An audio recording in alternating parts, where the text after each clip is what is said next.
I certainly have encountered many times, and I found myself guilty of this too, coming into a conversation with people, beginning a sentence by saying something like, I've put a lot of thought into this, as if that carries some weight, as if what I'm about to say next is, kind of truth.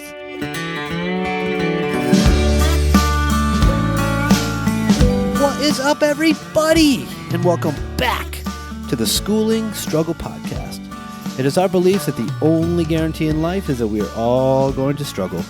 And how we choose to embrace our struggles is what empowers us to become the best versions of ourselves. How's it going? My name is Pete, coming to you from Heartland, Vermont. And with me tonight is someone who has made me a better person. And I say that with the context of every time I have a conversation with this person, I feel like I walk away having learned something. It's a really deep thinker who, in my opinion, views the world and perceives the world and thinks about the world in ways that nobody else I know does. And I'm super psyched to have a conversation with Doug tonight. So welcome back for the third time, Mr. Douglas Anton. Hey, Pete. Thanks for having me. Super excited to be here again. I know you're a busy guy and you got a lot going on, and I've been chomping at the bit to get you back on the show as regularly as you are able or willing to come on. And I have goals for the future for how often I'm going to have you on, and it will be more frequently than once every 30 episodes in my perfect world. But I'm always asking Doug different questions, and he responds with really cool ways that he sees the world. And I said, hey, when you're ready to come back on the show, I'm ready to have you, and we can talk about anything you want to talk about. He has a topic tonight that I think is really relevant to all humans. Definitely, in a way, it fits into the schooling struggle context because it has to do with how humans think. And that is something that we're all doing at all times. Before we get into tonight's topic, Doug, is there anything that you wanted to touch on? I don't think so. I again appreciate you having me back. I love talking about this kind of stuff. I enjoy the fact that much like physical fitness or financial well-being or many of these topics, there's no clear answers. But through conversation and through deep dives, we can kind of learn a bit more about what it means to be human and how can we can be better at that. Speaking of no clear answers, oh man, the topic of nutrition. I've been kind of taking on the role as your pseudo nutrition coach over the last couple months, and I recently challenged you to go 3 weeks without consuming any added sugar, and you willingly took that on, and I think asked your daughter to join you on the embarkment of that challenge as well. How has that been going, and have you learned anything in the first couple days of eating no added sugar? Yeah, I've definitely learned that I should spend less time with you or take advice from you less because it's been fairly miserable. I've been out of school for 3 days. It's deathly sick and ill. I'm only half kidding. I've actually been sick, but I don't think it's from my lack of sugar. Certainly what I've learned is sugar is everywhere and it's almost impossible to avoid. The fact that it's in so many daily food items that many people wouldn't think to even look at has been a challenge. I've also learned that my relationship with food is deeply dependent upon my enjoyment of that food. So that food for me and for many people is not simply a function of our bodies, but it's a treat, something I want to enjoy, something I want to taste good. I want to pair with something else and enjoy a pint of Ben & Jerry's while I'm watching the Celtics or whatever it is. And unpairing that habit and undoing some of those connections between, the taste buds and the dopamine release and the pleasure centers of our brain with food and healthy eating and the goals we want to accomplish and what we want our bodies to be able to do and how long we want our bodies to be able to do what we want them to do as long as they can. Really, it's challenging work. And so I appreciate that you've given me this challenge. And what are we, 4 days in and smoothish sailing so far, but it's a long road ahead. In my opinion, it gets easier as you go, and I'm psyched that you're willing to try it. It'll be interesting to see if you do feel any different. You're an active guy, playing lots of basketball as you do, and to see how that plays into how you feel during the school day, how you feel when you're on the court. I'm just interested to see how this plays out in your life, and it's really fascinating when I meet with people who are looking to make lifestyle changes in the dietary realm. It is mind blowing how much sugar infiltrates, particularly condiments. You think of like ketchup, salad dressings, those types of things. And I'm in the thick of my nutrition unit right now with my students, and they're really shocked at how sugar is hidden in a lot of those products to sweeten them up so that we'll consume more of it. Really, really fascinating stuff. But I'll just share with the listeners real quick. One of my favorite things about being in touch with Doug is he'll often just ask me questions and send me pictures of food labels or products that he's considering consuming or purchasing. And it's just really neat to kind of see that side. of how your brain goes and what you're doing to try to be a better version or a healthier version of yourself through your nutrition intake. So congrats. Thank you. Again, I appreciate the challenge. We'll see if I make it. I'm confident you will. Really, I think the benchmark for success will be what you just said. In a few weeks from now, will there be a point where I see any sort of tangible benefit? Do I feel better? I certainly worry that if I don't see a tangible benefit, I'm less likely to want to try something like this again or significantly limit the sugar intake, even though we both know that there's long-term health, detriments of it. But those are slow and, you don't see those overnight. So Yeah. That's the hardest part, I think. All right. So getting into tonight's conversation, you share with me that you'd love to do a dive into some content that was released by a psychologist, and his name is Daniel Kahneman, and he wrote a book called Thinking Fast and Slow. And basically from the links that you share with me, Doug, I learned that thinking fast and slow basically is about how the brain or the body operates with two systems. Intuition, which is kind of the fast, quick twitch or fast twitch of the brain, as we might say, and slow thinking. How those approaches shape our judgment and how we can effectively kind of tap into both. This guy uses behavioral economics and walks through how one thinks to avoid mistakes in situations, especially when the stakes in life are really high. So I'm going to turn it over to you and just kind of lead off on tonight's topic about thinking fast and slow. I think if you just give us a little background on the topic, and then we can kind of use that as our launching point. for sure.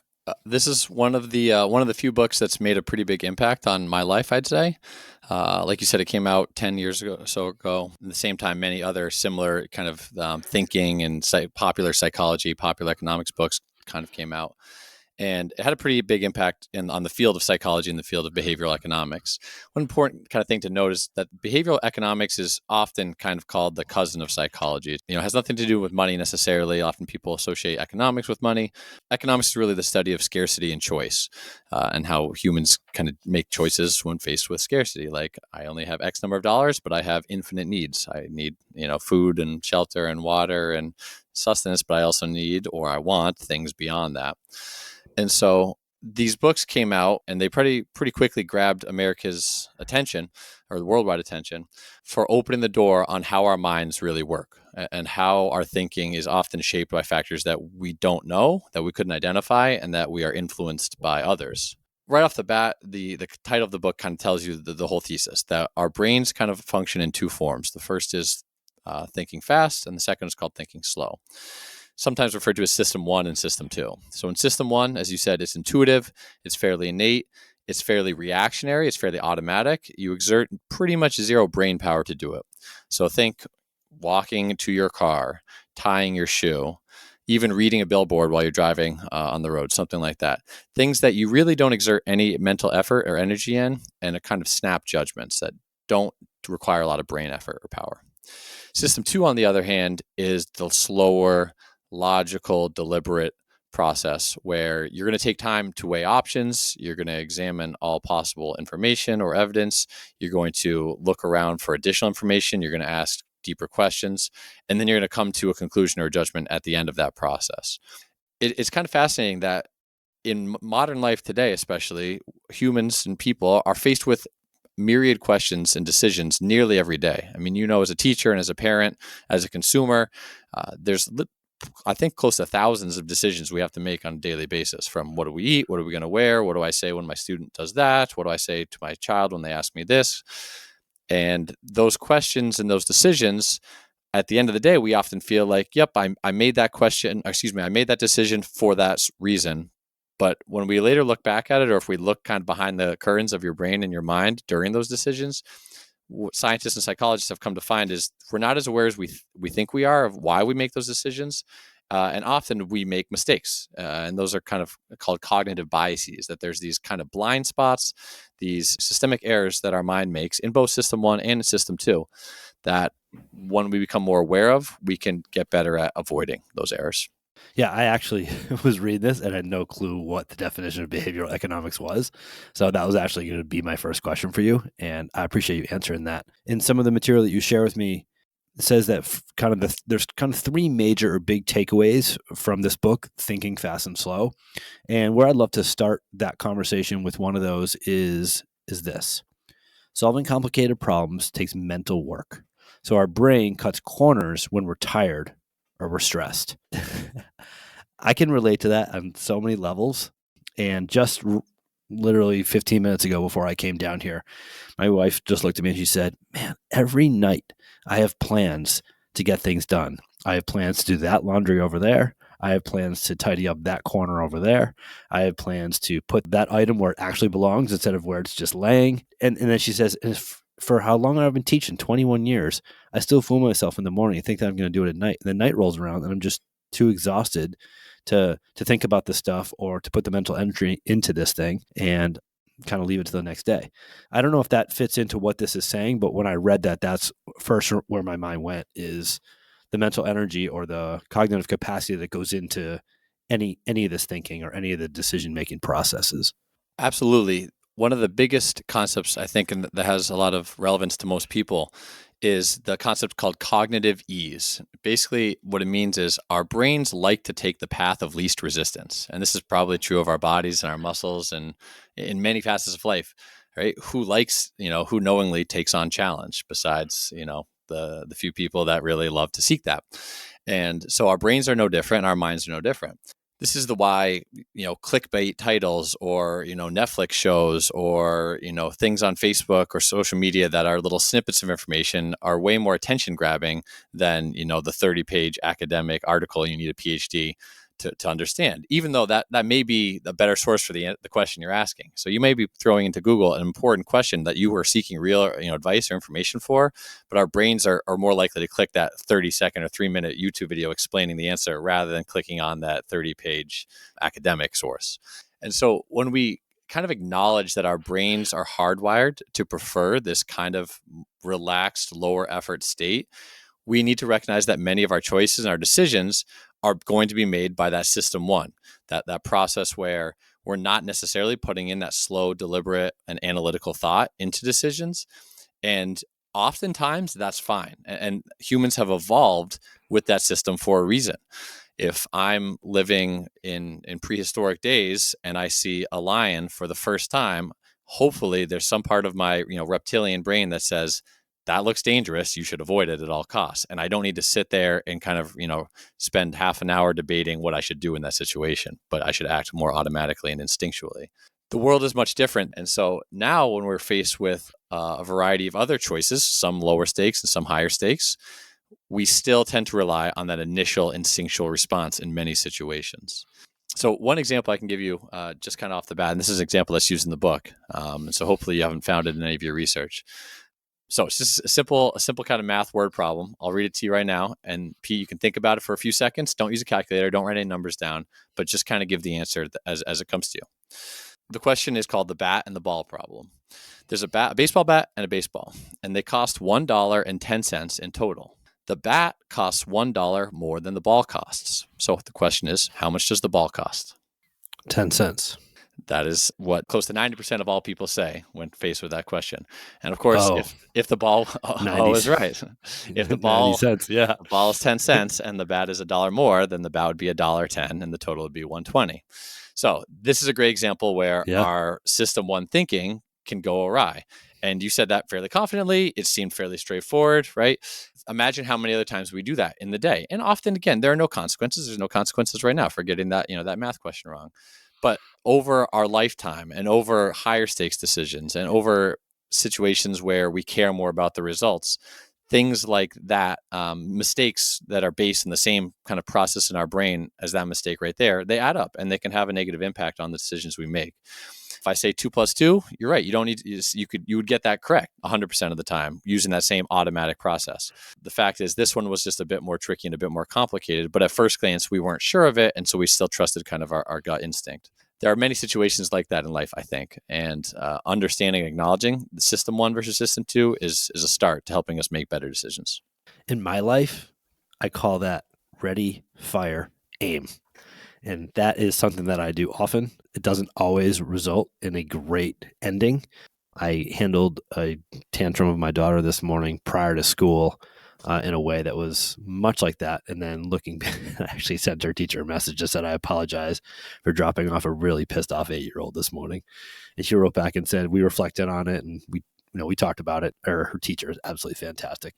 But I find, especially in moments of high emotion, that I'm more likely to do that, right? To just kind of default to the quick thing in the moment or without thinking it through. And it's interesting that you brought up the lion in prehistoric times, because in our last episode, when Todd and his daughter came on, we talked about judgment and why humans judge. Like, why do we as humans judge ourselves? Why do we judge others? And I shared very, very similar to what you just said, that everything kind of boils down to survival and procreation. And there's got to be some DNA, something in our DNA that gives us an advantage or that helps us with one of those two things.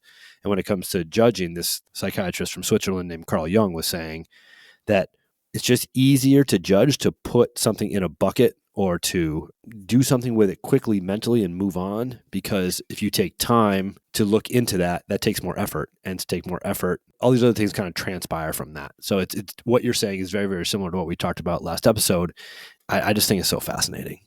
It is fascinating, the human body and the evolution of humans and our minds. I mean, the brain requires, the amount of brain power and effort and calories burned that our brains require to function, yet the amount of work our brains do behind the scenes without us ever really thinking about it. These systems have evolved and are designed for a valid reason. I think it's a mistake if anyone listening is thinking that, I'm saying system one is worse or bad, or you should always, make every decision in system two. System one and your instinct and quick decisions and reactions and even first impressions and assumptions, they play a valuable role in making decisions, because oftentimes we don't always have the time to make better decisions or make more thoughtful decisions, and B, they served our ancestors well, right? So in an unfamiliar situation, you do what you are familiar with. So if I'm in a room full of 100 people and they all look different from me, but I see someone that has a basketball in their hands, I'm probably going to talk to that person simply because of that familiarity. We evolved with that instinct in part because that made our ancestors more likely to survive by finding the other, cavemen and women who were interested in playing basketball with each other, so to speak.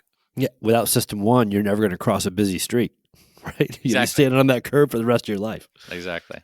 One thing that you just said kind of speaks to a second kind of element of the key concept here. So we talk about cognitive ease and that our brain likes to be as lazy as possible. And so that's great, if we can acknowledge that. But we also tend, when faced with difficult questions or difficult situations, we tend to substitute similar questions for the original question that we feel more comfortable answering. So, for example, in my economics class, I'm teaching about the stock market and how to value stocks. And it's really complicated stuff, and something that I don't even, pretend to know a tenth of what exists about this. But a common question is, should I invest in XYZ stock? So should I invest in Apple stock, for example? And what our brains tend to do when faced with a question like that is we replace that question, should I invest in Apple stock, with a similar but substitute question like, well, do I like Apple products? Do I use Apple products? That doesn't really answer the question of is it a worthwhile investment or not?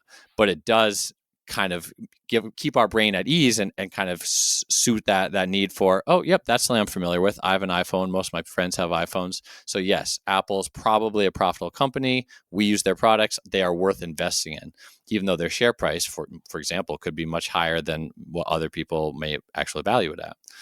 Another maybe more common example for most people is asking yourself kind of a deep question of like, how happy am I with life right now?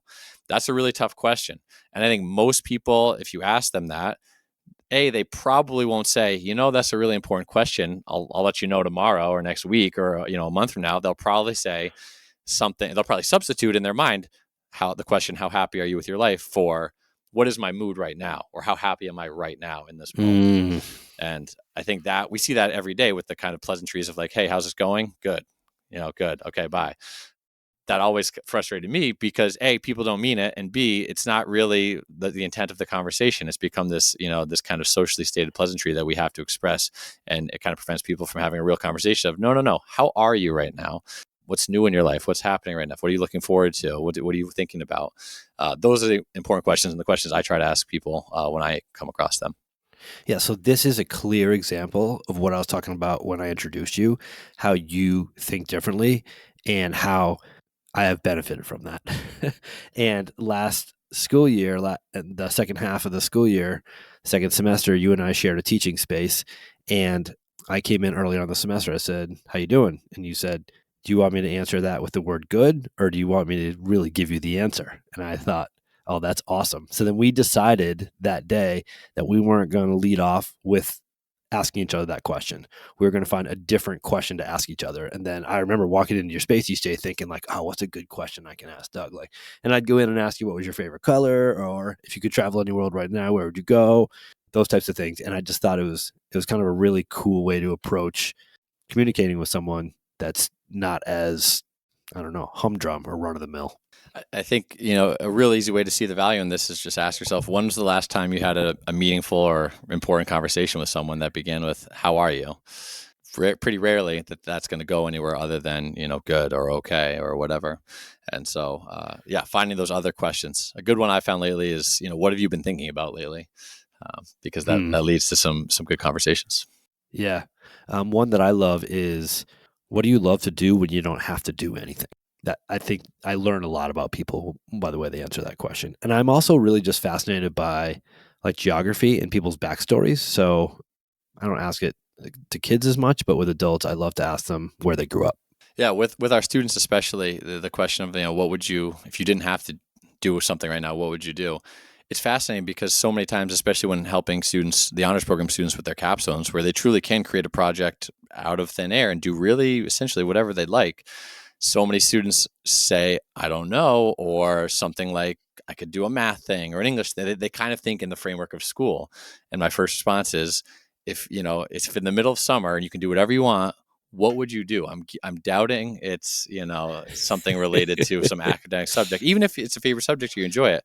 I bet there's more to it than that. So I think that's a great question. Is when faced with time, the challenge, of course, is many people don't like to be faced with idle time, and in today's society, going back to the original, kind of attention grabbing headlines and clickbait and all that stuff, we kind of live our life in these shorter chunks of what captures my attention right now, because I don't want to think too hard about something.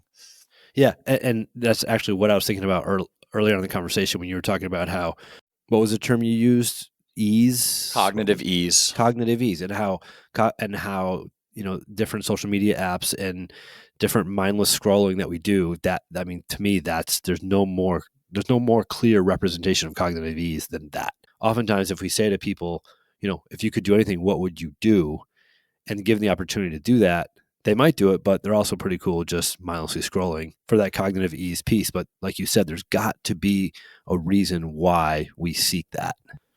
Yeah, and much like anything, and one of the themes of the book here is, just because our minds work this way doesn't mean they should. And I think it's the same in nutrition or in fitness. Just because something feels good or tastes good or is easy doesn't mean that it's the thing that we should be striving.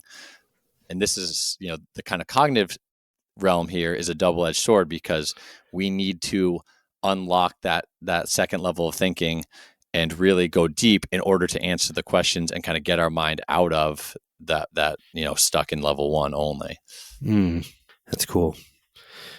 One of the other pieces that was notable with some of the information you sent me regarding the content of this book was that, I'm going to read it here. One of the main reasons we jump to conclusions is because of confirmation bias. I guess my first question for you there would be, what's your understanding of the term confirmation bias? And then we can roll from there. I think confirmation bias is a super, super important concept for pretty much everyone to understand. And what it means is, we often feel like we are open-minded. It's pretty rare that if you ask a room full of people, like, raise your hand if you are intolerant, not open-minded, and, you make up assumptions and, presuppositions about everything. You won't get any hands. Most people think of themselves as open-minded. But what we've come to realize through bodies of research and psychological studies and things like that is that really we kind of set our ideas already, and then we seek information that will confirm them. So it's very rare to find people that are truly open-minded, going into something without a predisposed thought or idea. What happens way more often is that we have information that we already think or we already know. We have an idea that we already believe, and then we go to look for evidence that supplants that. This is very obvious in today's political climate, is that when you show people information that disagrees with their pre-held political views, what happens is they will double down on their initial views even further. So, rather than, kind of thinking logically, you'd say, oh, if you present a bunch of people who, let's say, don't believe in climate change with all the evidence about climate change, you think that it would, maybe nudge them more towards accepting climate change. What happens is they will take that evidence, and their first instinct is typically to say, that not only is that wrong, but look, I'm going to go seek additional information that confirms what I believe. And so the implication here is that, be careful what you believe, right? Be careful what you think, and be careful of the reasons for that. Everyone thinks that their ideas are well supported, well researched, and well grounded. And what we know from years of psychological research is it's just not the case, and we're not as open-minded as we think we are. What's the saying? Like 99% of people report that they're a better than average driver. Yes. Oh, I love that. That can't be the case. Yes. And there's something called the Dunning-Kruger effect, which is that basically the vast majority of people think they're above average in most realms. And not only that there's an inverse correlation between stated competence at something and observed competence. In other words, people who are really extremely good at something, typically at the highest level, the extreme end of the bell curve, they're usually pretty humble. And if you talk to them, they'll say, yep, yeah, I may be, top 100 chess players in the world, but my game really is lacking X, Y, and Z. But you talk to someone who's, the 7 millionth best chess player in the world, and they'll be pretty sure that they're in the top 100. Welcome to life as a high school teacher. You said something resonated with me in this term that I've heard, that we see what we seek. And I often think about this, absolutely working on this on myself, but I'm coming to learn the ineffectiveness of complaining. And what complaining does is it draws negative attention to our mind. And once we're drawing negative attention to ourselves, we seek more of that. So I'm having a bad day and the weather is not nice outside. So I'm going to seek the weather. I'm pissed off that the weather sucks. And I'm pissed off that this thing happened to me earlier today. And any other reason or any other excuse for me to get pissed off, I'm going to take that and use that as well, because I'm seeking the negative in my life right now, or I'm seeking the negative in my environment. And the more that we do that, the more that snowball builds. And that's hard to break out of. And I think that what I've learned, at least for myself, is that I can do the opposite with seeking. And I really don't love to use the word positive, because I think it sounds like kind of Pollyanna and not real. But what I seek is what's within my control, or my ability to navigate the reality of my life. And if I seek that I have control over this thing and I'm going to navigate it this way, and I don't have control over this thing, so I'm going to let that thing go, that builds on itself as well. And I think it really helps me navigate kind of the entire theme of this podcast is the only guarantee in life is struggle. It helps me navigate my struggles. And I think when we see what we seek, I think is a huge one for me, because it's like, oh, once I go down that negative complaining rabbit hole, like that's just going to keep going. I think that that's a really important thing for me to be aware of and to try to apply to my life each day. One of the very similar concepts that gets brought up in the book is called "What you see is all there is," and there's kind of numerous examples where, and again, social media is a great example of this. Kind of these echo chambers.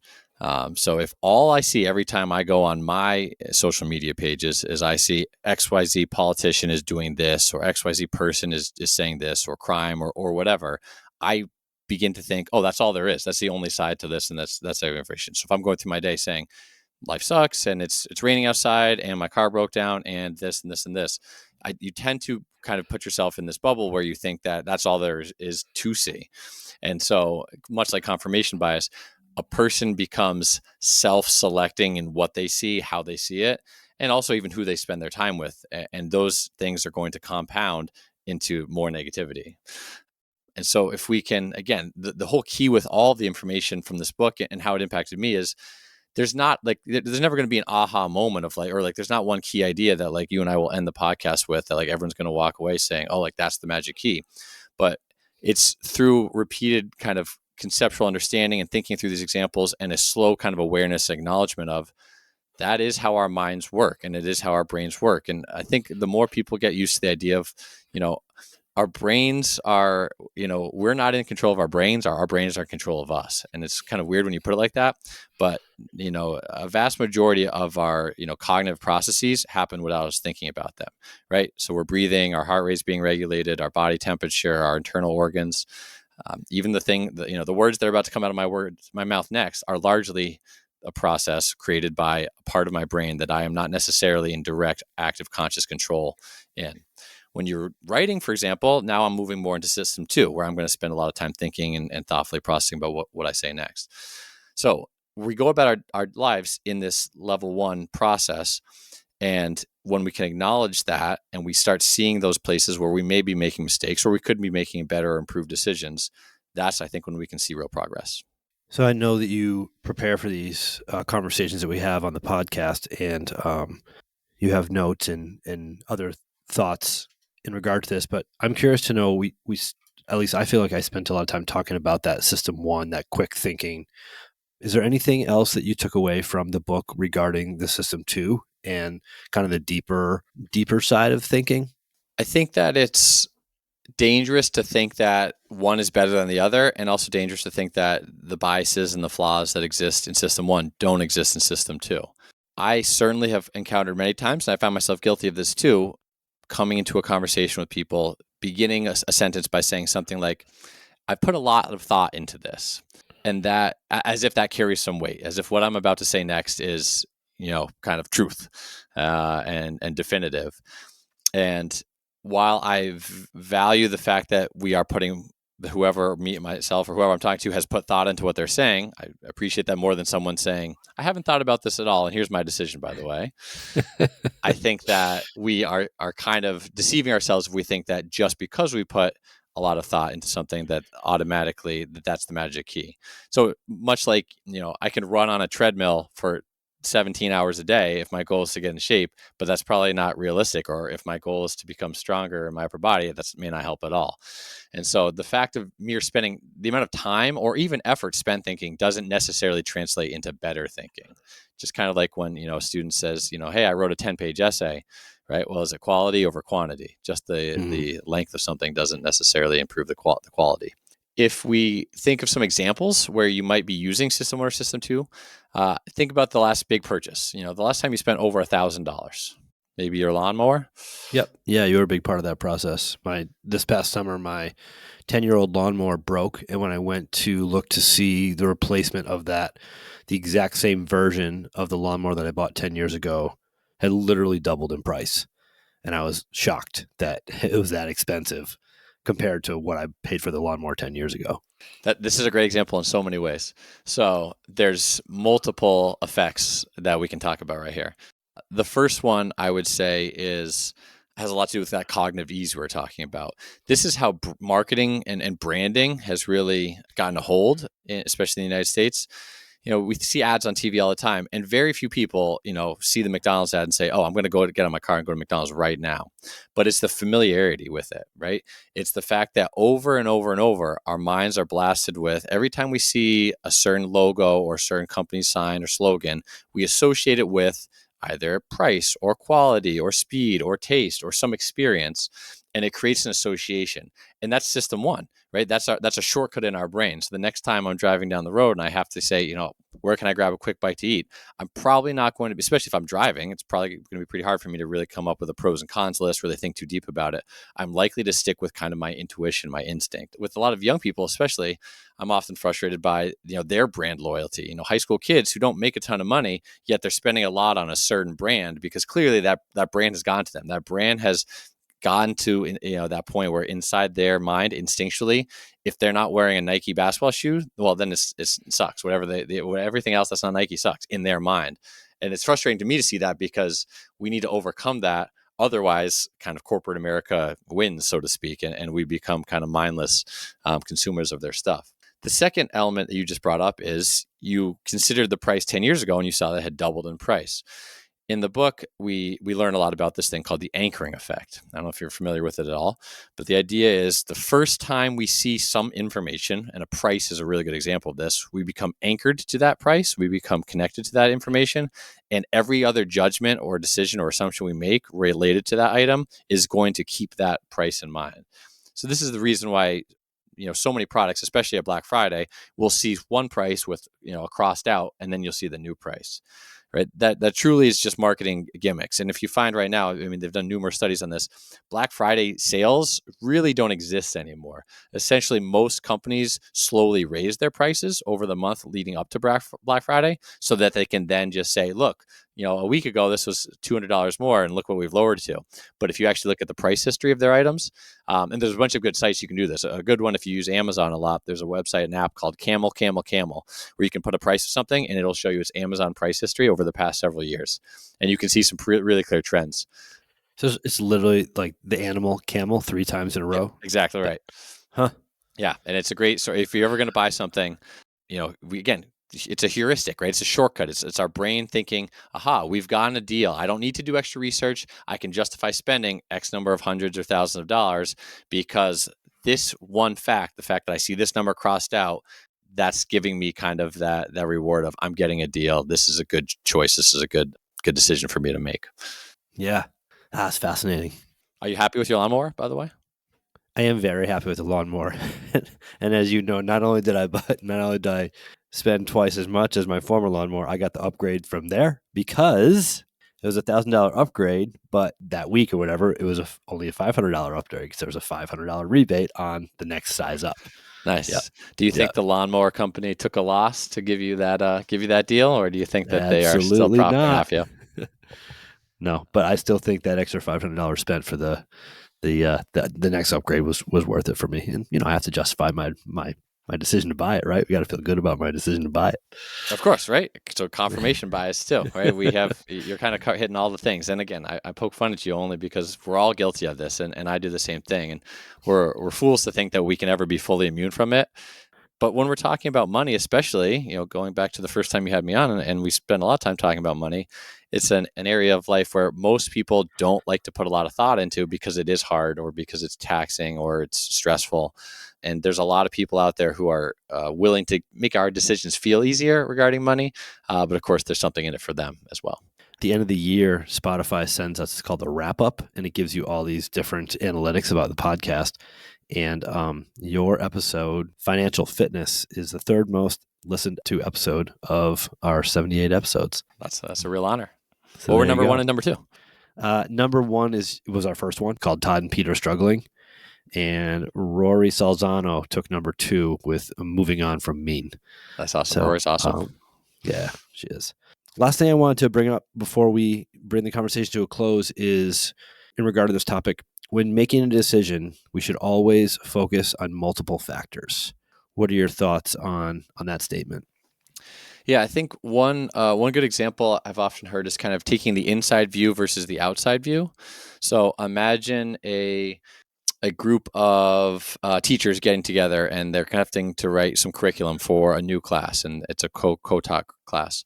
And so on day 1 of that meeting, at the beginning of the summer, the principal walks in and says something like, great, I'm so excited you guys are working on this new class together. How much time do you think you'll need to create all this curriculum for the new class? And I think most people would give an answer. I'm not even sure what their answer is, but most people would give an answer and they'd feel pretty comfortable with that answer. If you ask them to rate their confidence of how, true, if they said, we're going to need 1 week, we're going to need 3 weeks, we're going to need 20 hours, whatever, I think they'd rate their confidence pretty high. And that's called taking the inside view. Taking the outside view would be to say, well, what if we talk to some other teachers who have done this before? And so the same thing applies to buying a house or a relationship dilemma or a large purchase or any kind of those mid to higher stakes decisions and choices that we're faced with. If we take the outside view, we say, well, I'm in the situation right now, and it's hard for me to be accurate because I want it to take shorter. And I'd like to think that I'm especially good at this thing. And so I'm going to maybe underestimate how much time it's going to take. I mean, anyone who's ever pulled out the toolkit and taken on some kind of home project on a weekend thinking, oh yeah, don't worry about it. I know the bathroom's a mess, but I'm just going to take the 45 minutes and it'll be fixed. Anyone who's ever done that knows that we're wildly bad at estimating that. I guess seeking outsiders, so to speak, seeking people who are not in your shoes in that same situation, but who may have experience with it. So anytime you need to make that decision, if you ask the same people who bought Nikes for every basketball season before you, and you say, hey, should I buy Nikes again this year? You're probably going to get the inside view on that, and you're probably going to make the same decision. But actively seeking the outside view, I think, has a lot of merit. Of course, it requires you to kind of be more proactive and maybe interact with people that are not as similar or you're not as comfortable with, because typically we spend a lot of time with people who are like us and who are insiders in some way to the same things we are. Yeah, I've done that twice in my life. Probably done it more than twice, but two big moments that I can remember. And I didn't know this terminology, inside view, outside view, but what really behooved me was the first one was I miraculously got accepted into college. And before I went in to start my freshman year, I just asked people of all different ages, of all different college experiences, what's one thing that I should know going into college? And almost to a T, every one of them said, I wish I just got better grades. I wish I just worked harder, or I took college more seriously, or something to that effect. And I was like, all right, I've never tried in high school. Like if I passed, that was good enough for me. I think I could have done better had I cared more, but I didn't. And I decided that I was going to care in college. And I was actually really motivated by that measure. So the GPA, not so much the learning, but just what the GPA reported. And I just decided freshman year, like, this is the way it's going to go for me. And I never missed class, and I sat in front, and I didn't miss an assignment, and I did really well. And I just kind of followed that trail for the next, 4 years. And I did really well in college. And I'm psyched to say that I can't look back in college and say that I wish I worked harder or I wish I got better grades. Maybe I could say I wish I learned more, but that was really helpful for me. And then the other one was when I was considering possibly proposing to my wife, and I purposely went out and just talked to a myriad of people with a whole bunch of different experiences when it came to marriage. People that were divorced, people that were happily married, people that were married and were miserable. I have an aunt who has been married 6 times to 5 different guys. She's married to one guy twice, and she's not married to him now. And it was just really interesting to pick people's brains about their thoughts and perspectives about when should you decide to get married and how that process should go. And it's really fascinating. So I speak from life experience when I say taking the outside view was really fruitful for me in both of those scenarios. That's awesome to hear, and props to you for, again, putting so much faith in that view, because again, it is instinctual and human nature to surround ourselves with people who are like us and similar to us, and that's how we get these echo chambers. And so, not to try to make some large, grandiose, everything is connected here, but if we talk about the political side of things, the financial decision making, the relationships, as you just brought up, how we make decisions, how we view other people is in many ways all related. And all of our brains are doing these things at the same time, right? It's not like a certain group of people or certain age or gender or political, side is more prone to some of these than others. We're all human. And as you say, the only thing that's guaranteed in life is struggle. If we can acknowledge this and kind of identify what these things are, only then can we overcome them. Man, you crushed it. That was so solid. Well, thank you so much for joining us tonight, for sharing your thoughts and perspectives. Super grateful to have you on. And yes, we will be doing this again in the near future. Love having you on the show, Doug. Thank you so much. I appreciate that. I had a lot of fun, and I look forward to our next conversation. To all the listeners out there, schoolandstruggle@gmail.com. Reach out if you have any thoughts, perspectives, any people that you think would be awesome guests to bring on the show. With that said, on behalf of Doug, myself, we appreciate your ears. We thank you for your time. We are incredibly grateful for your attention. We are out.